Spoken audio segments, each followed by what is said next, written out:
Water signs, tignan po natin kung ano ang mensahe para sa iyo ngayong araw. Keep in mind po na ito ay general reading lamang, so hindi po lahat ay makaka-relate. So be open-minded. Sa mga hindi pa po nakasubscribe dito sa ating channel, please subscribe na po kayo. And palike na din po ng ating video, at sa mga nais po mag-avail ng ating private readings, ng ating Evil Eye Amulet, ng ating Pierce Bracelet, makikita nyo po yung link sa description box. Tarot Intentions by Aliana Reyes. Okay, tignan po natin ano ang mensahe, spirit guide, mensahe po natin. We have 3 of Cups. Ayan. So, pwedeng meron dito, imimit nyo yung mga friends ninyo, pwedeng may reunion, may salo-salo, pwede rin naman na nasa bahay lang yung iba sa inyo. So, ayan po, pwedeng may celebration kasi na pinapakita rito. Tignan natin ano pa yung mensahe para sa'yo. Ano pa ba yung mga pwedeng maganap para sa'yo ngayong araw na ito? Water signs. Cancer, Pisces, and Scorpio. Mayroon tayo ditong 4 of Cups. So, may naiinip. We have 3 of Pentacles. So, pwede po na ito ay pagdating naman sa inyong trabaho. So, naiinip kayo kasi pwedeng may mga needs na mga documents, yung mga ganyan. Kaya lang parang ayaw pa siyang ibigay sa inyo. Meron dito pwedeng hindi po nakikipag-cooperate. Pwedeng ka-team mo ito. We have 8 of Swords. Tapos, we have the World. Okay, so the World na naman natin, ayan, may celebration pa rin. So, parang kahit ano yung kinaka-stress ninyo, water signs ngayong araw na to, matatapos at matatapos pa rin po siya. Ma-accomplish nyo pa rin siya. So, ayun, need nyo lang talagang pagdaanan to. Medyo mai-stress po talaga kayo ngayong araw dahil sa kagagawa ng ibang tao. So, tignan natin kung ano naman yung mensahe pagdating sa iyong family. Sa iyong family, tignan natin. Mayroon tayo ditong the Chariot. Meron tayo ditong the Star. At we have the Magician. So, puro major arcana po ito na lumabas pagdating sa family po ninyo, water signs. So, may malaking pagbabago pagdating sa family. And for some of you po, ayan, we have the Magician. So, pwedeng you will give lots of efforts pagdating po dito sa inyong family. So, meron din dito, pwede na kayo po ay breadwinner sa inyong pamilya. Kayo yung breadwinner. Meron ako nakikita dito na aalis. Ayan. Or nami-miss nyo na yung inyong family. Yan, yung mga family members po ninyo. Pwedeng meron tayo ditong 3 of Cups, di ba? Pwedeng sila yung imimit mo ngayong araw. So, pwedeng meron dito, nagtatrabaho kayo sa ibang bansa, and pwedeng pauwi na po kayo. We have naman 3 of Swords pagdating sa mga friends mo. And we have Death card. Okay, pagdating naman sa mga friends, medyo dito ka nabibigo. Water sign. So, pwede ngayon, namang problema yung iba sa inyo, pero wala po kayong maasahan ng mga kaibigan. Para pag yung mga kaibigan ninyo, yung mga may problema, lagi kayong nandoon. So, ayan, tignan natin. Meron nag-betray kasi sa'yo dito na isang kaibigan. Meron naman dito na kaibigan mo na ayaw kang seryosohin. So, parang kung ano man yung sinasabi mo, parang feeling niya lagi, parang binubuli ka, ganun. O, pero dinadaan niya sa jokes, yung mga sinasabi niya sa'yo. Pero nakaka-offend. Tingnan natin ano pa yung mensahe pagdating naman po sa iyong love life. We have 2 of Swords.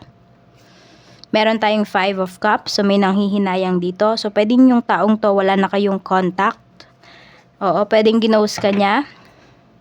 Pwede rin na tinitiis ka niya ngayon, or siya yung tinitiis mo. We have 5 of Cups. May nagre-regret na po kasi dito. So, kung ano man yung ginawa sa'yo nung tao na to, is nagsisisi na po siya. Yan. Ngayon niya nararamdaman yung absence mo. Oo, sa life niya. Na ganun ka pala ka-importante. Tignan natin pagdating naman po sa iyong kaperahan. So, we have 8 of Wands. So, mabilis naman po yung flow ng cash po para sa inyo. We have 10 of Cups. Ayan. Masaya naman. Masaya naman po kayo pagdating sa inyong kaperahan. Okay, meron din talaga dito, pwedeng nagbabalak po kayong mag-abroad kasi we have 8 of Wands, tapos you have 3 of Pentacles. So, ano kasi to pangmalayuan to ng mga pagkita ng pera, paghahanap ng pera, pagtatrabaho. Tignan natin. So, ayan, pwedeng may ma-approve ngayon yung visa or makukuha nyo na yung ticket ninyo. Tignan natin ano pa yung mensahe or may pipirmahan kayo dito. Some of you, pwedeng commission-based po ito. Meron tayong 7 of Swords pagdating sa iyong negosyo. Meron tayo ditong The Devil at meron tayo ditong 8 of Cups. So, meron kayo ditong gustong takasan na. Kaya lang kasi pwedeng trap po kayo. Kasi we have the devil. So, pwedeng may mga kontrata na nagbabind dito sa inyo towards sa, kunwari, sa supplier po ninyo or sa client ninyo. Kaya lang hindi na maganda yung pakikitungo po sa inyo. Pwedeng napakadaming demand, tapos gusto nyong umatras. So, pag-aralan nyo po yan. Okay? Or meron naman dito parang binibitin po kayo pagdating dito sa inyong mga transactions. Check natin. Pagdating naman po sa trabaho, we have King of Swords. So, meron dito sobrang strict sa'yo. Ayan. 9 of Swords. And we have 6 of Cups. Pero yung taong to kasi, nakikitaan ka lang niya ng potential. Kaya parang feeling mo, ikaw yung pinag-iinitan niya dito. Water signs. Nagagalingan to sa'yo. Hindi ko alam kung mas mataas yung position niya sa'yo. Pero ayun yung nangyayari. Yun yung nararamdaman ng taong yun. Kaya feeling mo, napag-iinitan ka talaga niya. Saan ka ba dapat mag-focus ngayong araw na ito? We have 4 of Pentacles. Ayan, sa kaperahan mo daw. So, yung iba din sa inyo, kung meron kayong mga tinatabing pera, you check kung nandyan pa ba sa pinagtabihan mo, sa pinagtaguan mo.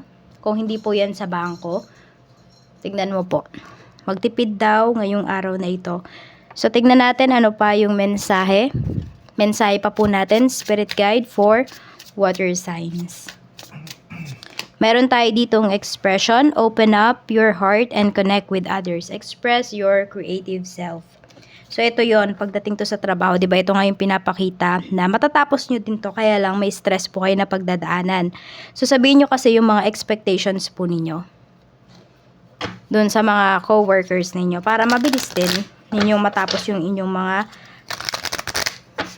works. Archangel Michael, ano po ang mensahe natin for water signs ngayong araw na ito? Decide to be happy now, sabi dito. Thank you. Ito yung prayer po ninyo. Thank you for helping me open my heart to happiness, joy, and bliss. I'm now willing to see all of the goodness in my life. So, ayan.